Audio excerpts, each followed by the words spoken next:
I want to take a look at Acts chapter 19, the city of Ephesus. One of the seven wonders of the world was the temple for Artemis or Diana, a female god. What do we know about her? Well, there are some ancient portraits or paintings that show a goddess image being carried through the streets and surrounded by maidens. That may seem odd, but I have to say to you, having been in the town of Hamilton in New Jersey, I discovered that's still going on, only it's not Artemis. It's Mary, the Mother of God, being carried around the streets of Hamilton, and lots of people out in the street and sticking dollar bills on her. It's not so weird and so far-fetched. And it's very interesting that in world history, church history, by the 5th century, 5 or 7 kilometers from Ephesus, was built a church for the House of the Virgin Mary, which became a place for Christian pilgrimage. So what am I saying? What are we talking about today? Well, religion. Paul entered Ephesus and preached publicly and from house to house, Acts 20:20. Well, some of the people there, Demetrius, the silversmith in particular, Acts 19, he got very upset because he was thinking about his business. He pulled all the businessmen together and said, listen, this guy Paul, he's upsetting the apple cart. And, we're going to lose our business because people are, actually in Acts 19, people gave up their magic books and had a bonfire. 5,000, I think it was, 50,000 silver coins worth of garbage. Radical. See, Jesus doesn't offer religion. Religion is all about form.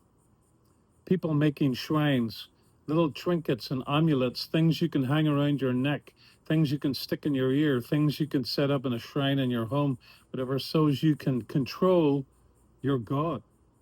Jesus, he offers us life. And Paul is praying for the Ephesians in Ephesians chapter 3, that we may, because of the wealth of God's glory, and that we would be rooted and established in love, is that we would find strength in our inner being.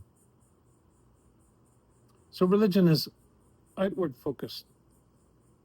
Jesus is a life, abundant life that begins a work on the inside. Is that why Ben Hastings sang a song about the Jesus I know compared to the Jesus I see? Is that why Jesus turned the tables? And what we're talking about and what we're looking to try to pull together and talk about the core values of being a disciple is spoken of by the Apostle Peter. And he says that you can be a partaker of the divine nature. And then Paul, again, writes to the Philippians saying, he who began a good work in you will carry it to completion to the day of Christ Jesus. And so I realized, being part so long of a denomination that seemed to talk all the time about be careful you don't lose your salvation, or what you might be doing can cause you to not be saved, instead of telling you what it means to be saved, instead of telling you the resources, the abundance that God has available for those who love him, and who will give you strength, inner strength, that will give you power and love to live the life until Jesus comes. Let's do that together. We'll be starting a 4-week class soon. We'll keep you informed.